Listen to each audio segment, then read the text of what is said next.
हरेदिया हैं, एमफी के vice chairman हैं और महिंद्रा मैन्युलाइफ के सीईओ हैं। सर आपका बहुत शुक्रिया। और स्वरूप सर आपको बहुत शुक्रिया, मेरे एसेट से हैं। स्वरूप सर आपके पास पहले आएंगे।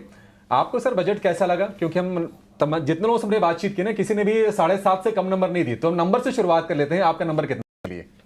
एक्सपेक्टेशन के हिसाब से 7 के नीचे दूंगा। अच्छा, यस सच मतलब ऐसा क्या सर आप एक्सपेक्ट कर रहे थे? देखिए, एक्सपेक्टेशन था ऑन फिस्कल और झुकाव थोड़ा बाजार की तरफ। I think capital gains definitely is a negative. I will not mince my words in that. थोड़ा बहुत खुद का एक पर्सनल एक्सपेक्टेशन था कि ये जो डेट टैक्सेशन में जो डिफरेंस है वो भी थोड़ा चर्चित हो।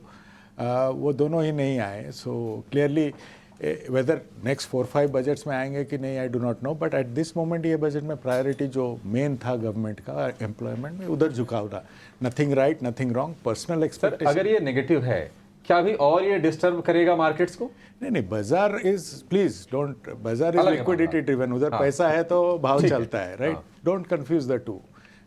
इफ इट वर नेगेटिव, बाजार ऑलरेडी संकेत दे चुका होता, तो इतना भी कुछ नहीं, थोड़ा बहुत हुआ, वो कवरिंग भी हो गया। So there is cash in the market to buy. Correct. That don't mix the two. But clearly when you are saying कि ये taxation बढ़ता है, means आपका नजरिया कुछ और है, विपरीत to what we were thinking. So for me it's an okay budget. मतलब उम्मीद जो आप कर रहे थे उससे थोड़ा नीचे आ गया। बट तो मोर इम्पॉर्टेंट, अगर आप डेट का साइड आप देखें ना, एक inclusion in the bond index था, एक पर्सनल एक एक्सपेक्टेशन था, जो इंडेक्सेशन जो हटाया गया था वो अगर वापस लाए तो पार्टिसिपेशन, जैसे इक्विटी पार्टिसिपेशन हुआ है फ्रॉम द रिटेल, वो शायद डेट में भी हो सकता था। अच्छा, हम भी कह रहे थे और तमाम एक्सपर्ट भी कह रहे थे कि बजट का वेट कर लीजिए, उसके बाद फ्रेश फंड डिप्लॉय कीजिए। जी। तो अभी करना है या फिर अभी और वेट करना है? देखिए, टैक्सेशन पे अगर आप निर्भर करके निवेश करते हैं तो बात अलग है। मेरे हिसाब से वो टैक्सेशन एंड निवेश बहुत अलग चीज़ होते हैं। निवेश अपने गोल के हिसाब से होता है और टैक्सेशन उससे एक फैक्टर होता है। टैक्सेशन शुड नॉट डिटर आपका इन्वेस्टमेंट्स, बट जब आता है शॉर्ट टर्म में थोड़ा झटका लगता है। बट मेरा ये expectation on the debt side था, मैं बहुत वोकल था इस पे, तो इसलिए। ठीक, मेरे साथ एंटनी बी स्टूडियोज़ में एंटनी सर, अगर आप बुरा न माने तो पहले डीपी सिंह साहब को चले जाएं, काफ़ी देर से वेट कर रहे हैं, है ना? एक बार उनसे पहले सुन लेते हैं, आप भी सुन लीजिए, मैं भी सुन लेता हूँ, फिर आपसे मैं आता हूँ क्वेश्चन के लिए, थोड़ा और इनटेक हो जाएगा ना हमारा। सिंह साहब नमस्ते, आवाज़ आ रही है सर आपको? अरे वो तो डिस्कनेक्ट ही हो गए। एंटी साहब गुड लक। आप भी बताइए, आपको ये बजट कैसा लगा? मैं डिस्क्राइब करूँगा, I would say normally you would use the word very good, I would say very very good. अच्छा, वेरी वेरी गुड। मेरे हिसाब से 2-3 चीज़ें जो मुझे बहुत पसंद आया। One is focus on employment creation, job creation. मुझे लग रहा था कि काफ़ी क्वार्टर से हम ये देख रहे थे कि लोअर और middle end of the pyramid पे कंजम्पशन की तो काफ़ी स्ट्रेस था। एंड आई थिंक जो आप पर्सनल टैक्सेशन पे थोड़ा बहुत जो बेनिफिट हुआ है, जो फर्स्ट टाइमर जॉब क्रिएशन के लिए जो स्किल क्रिएशन डेवलपमेंट, मेरे हिसाब से काफ़ी सारा फोकस ये बजट पे रही है on infrastructure, capital goods, manufacturing. उसमें तो कंटिन्यूटी है, इसलिए मैं वेरी गुड कहूँगा, क्योंकि वो तो हमारा जो वर्ल्ड्स 3rd लार्जेस्ट इकोनॉमी का जो दिशा है उसको बरकरार रखता है। बट इक्वली अगर आप थोड़ा डिवर्सिटी ऑफ अर्निंग्स पे ध्यान दें कि only large corporations earning but the actual person having money in the pocket to be able to spend on consumption, मेरे हिसाब से this budget has done a good starting point to revive consumption। वो पहली चीज। वो tax से, standard deduction से ऐसे आप कैलकुलेट कर रहे हैं ना? हाँ। ओके, नंबर 2, एंड मैं इसमें I think I will be a very different voice. मुझे कैपिटल गेन्स टैक्स अच्छा लगा, क्योंकि ये एलटीसीजी वाला भी अच्छा लगा। एलटीसीजी बिकॉज आई थिंक पिछले 1 साल से हर बजट में हमारा एक ये फियर होता है, एक इवेंट रिस्क, कि capital gains tax would not change materially.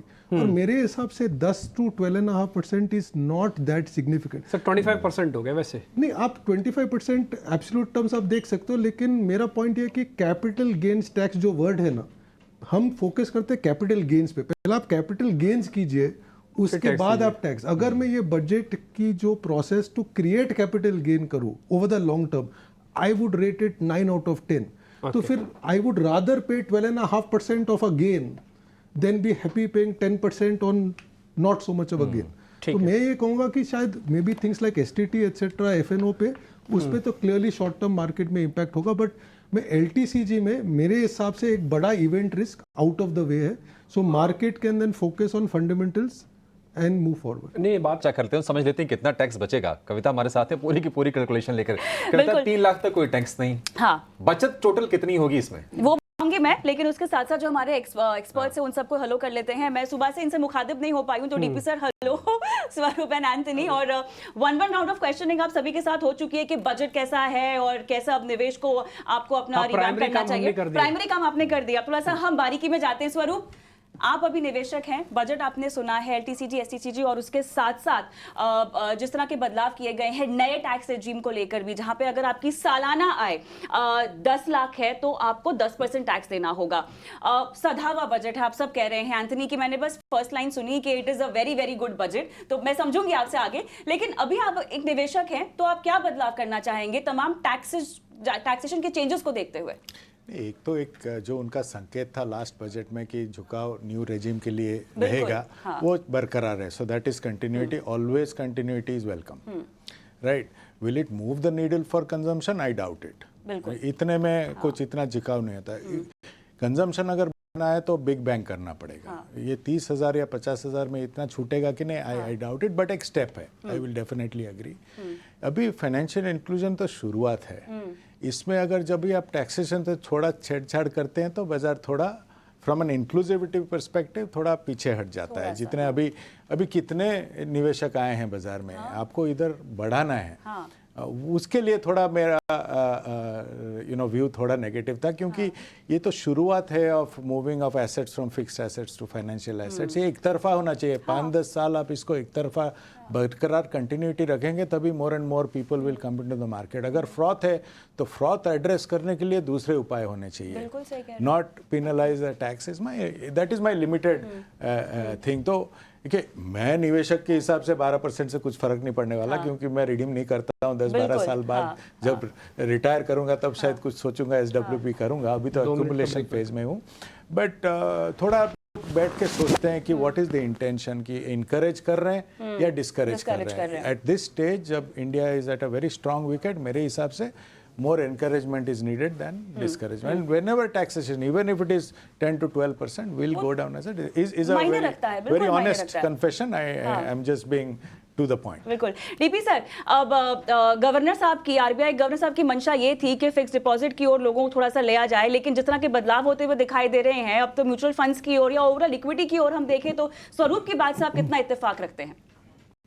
नहीं, देखिए, कुछ स्वरूप साहब की बात बिल्कुल सही है कि हमें लंबे समय तक कुछ बेनिफिट देने चाहिए ताकि बहुत ज़्यादा लोग इसके साथ जुड़ सकें। परंतु मेरे को इस बात की तसल्ली है कि ये जो बढ़त की गई है, वो एक लिमिटेड 2.5% ही है। कोई ऐसा अगर 10 से 15% किया होता तो definitely it was much more negative. But yes, more the merrier वाली जो बात होती है कि इसमें कम किया है, तो इसलिए थोड़ा तसल्ली में, क्योंकि ये लग रहा था कि ज़्यादा होगा। जिस तरह से नॉइस था कि गवर्नर साहब कह रहे हैं कि म्यूचुअल फंड में पैसा जा रहा है या इधर नहीं है, क्योंकि 12.5 से नेगेटिविटी बहुत ज़्यादा नहीं होगी। कोई भी व्यक्ति, कोई निवेशक इसलिए पैसा डालना बंद नहीं करेगा कि अभी ये 10 था, अभी 12.5 हो गया तो अभी मैं अपना ऐसे भी बंद कर दूंगा या मैं और पैसा नहीं डालूंगा। ऐसी मेरे को स्थिति नज़र नहीं आती। तो इसलिए मेरे को इस बात की तसल्ली है, इसीलिए मेरे को संतुष्टि भी है तो कि भाई फर्क तो है, परंतु इतना फर्क नहीं है, हम झेल लेंगे इसको। क्योंकि वैसे जैसे पहले बात की एंथनी साहब ने कि पहले कैपिटल गेन बनेगा तभी तो कैपिटल गेन टैक्स आएगा।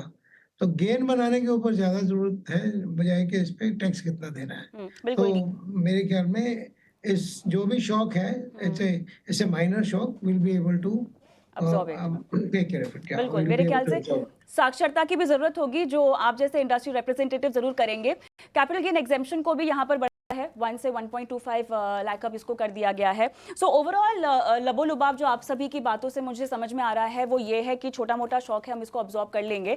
लेकिन उसके साथ साथ क्योंकि देखिए कहीं ना कहीं संकेत ये है कि ओल्ड टैक्स रेजिम को फेड आउट कर दिया जाएगा, डिस्पोजेबल इनकम आपके हाथ में अब ज़्यादा आ जाएगी। हम साक्षरता की बात करते हैं, हम तमाम तरह के अभियान की बात करते हैं। अब किस तरह से आपका as an industry representative, as a AMFI representative, अब आपके ऊपर दारोमदार बढ़ जाएगा कि आप जो है लोगों को इसके बारे में समझाएं और उनको हैंड होल्ड करें सही तरह के निवेश की ओर?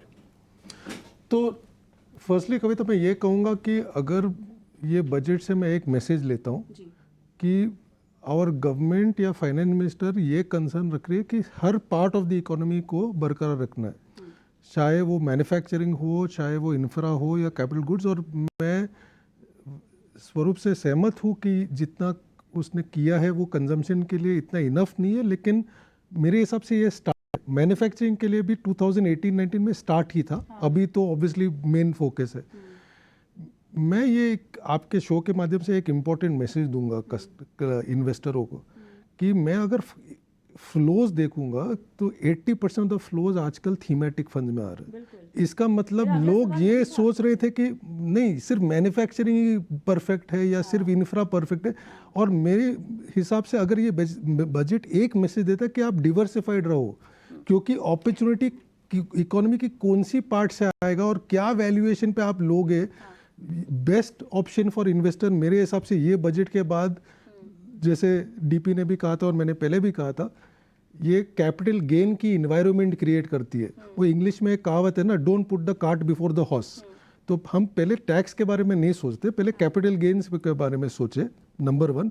और मेरे हिसाब से कैपिटल गेन्स की अपॉर्चुनिटी इकोनॉमी की हर पहलू से आएगी, मैन्युफैक्चरिंग हो या बैंकिंग या फाइनेंशियल सर्विसेज हो। तो मेरे हिसाब से foreign investor SIP, long term diversified fund, 5 साल तक कुछ कीजिए मत। And I think that would be the simple मंत्र। चलिए आखिर में मेरे ख्याल से, क्योंकि समय हमारे पास सीमित है और अभिषेक का जो सवाल था मेरे ख्याल से उसका जवाब मुझे फाइनली दे देना चाहिए जब आपने पूछा था बचेगा कितना, मुझे तो यही जानना है। देखिए 10 लाख तक की अगर आपकी आय है और अगर आप नए टैक्स रेजिम के तहत टैक्स दे रहे हैं तो अब आपको केवल 10% देना पड़ेगा, जो कि आप नए टैक्स रेजिम में पिछले समय के तहत 10 लाख तक की टैक्सेबल इनकम ये सालाना जी, तो आपको 10% देना होगा, जबकि ये रिवाइज है जो अभी अनाउंस हुआ है, उससे पहले आपको 15% तक देना पड़ता था। इसके साथ साथ स्टैंडर्ड डिडक्शन नए टैक्स रेजिम के तहत जो है बढ़ा दिया गया है, इसको 75,000 रुपए कर दिया गया है। इतना ही नहीं, अगर एम्प्लॉयर का कंट्रीब्यूशन जाता है NPS में नए टैक्स रेजिम के तहत, उसको भी बढ़ाकर 10 से 14% जो है वो कर दिया गया है।